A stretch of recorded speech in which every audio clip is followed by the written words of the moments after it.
We often talk about diversity and inclusion in corporate America, and we see corporate and social responsibility reports and a similar report on diversity and inclusion that a lot of companies have been sharing to the public today. They present indicators, trends, and data about their companies and operations in terms of diversity and inclusion.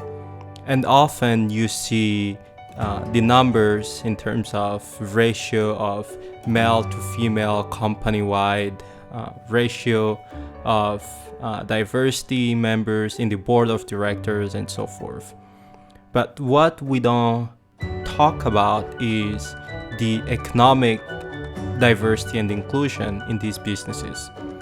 So you might be wondering, what do I mean by that? And here's what I mean. When we think about economic diversity and inclusion, we have to look at the ownership interest in the company. We have to think about things like, who are the owners of this company? What is the mix of the owners in this company? What ethnicities are they? What sexual orientation or gender are they? For example, are the majority of the owners male or female, white males, or also other groups, and especially minorities, included in that ownership interest? Also, we have to think about the senior management in this company. So when you look at, for example, a study that I conducted recently in the 4 largest banks in the United States, and you look at the senior management, 80 to 90% of senior management in these companies are white males. You see very few members of other ethnicities. But also, we have to drill down to other mid-management level and see how much diversity is there. And I believe that another very important thing that should be added into these diversity and inclusion reports have to be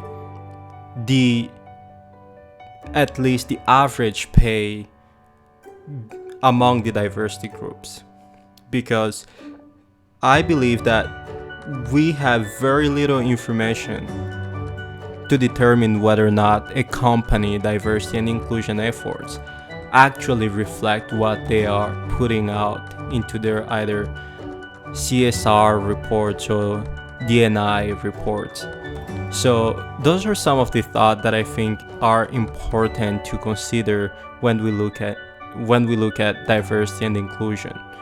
So again, we have to pay attention to economic equity, inclusion, and diversity.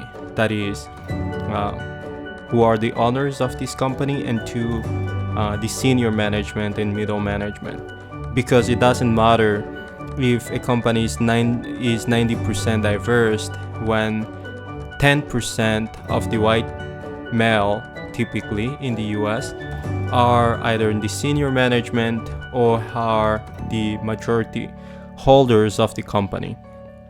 So the way to move forward is to make sure that we are redistributing wealth in society in a way that diversity groups or minority groups in our enterprises and businesses, and especially in the corporate America, are part of the board of directors, senior management, upper level management, and especially have ownership interest in these businesses.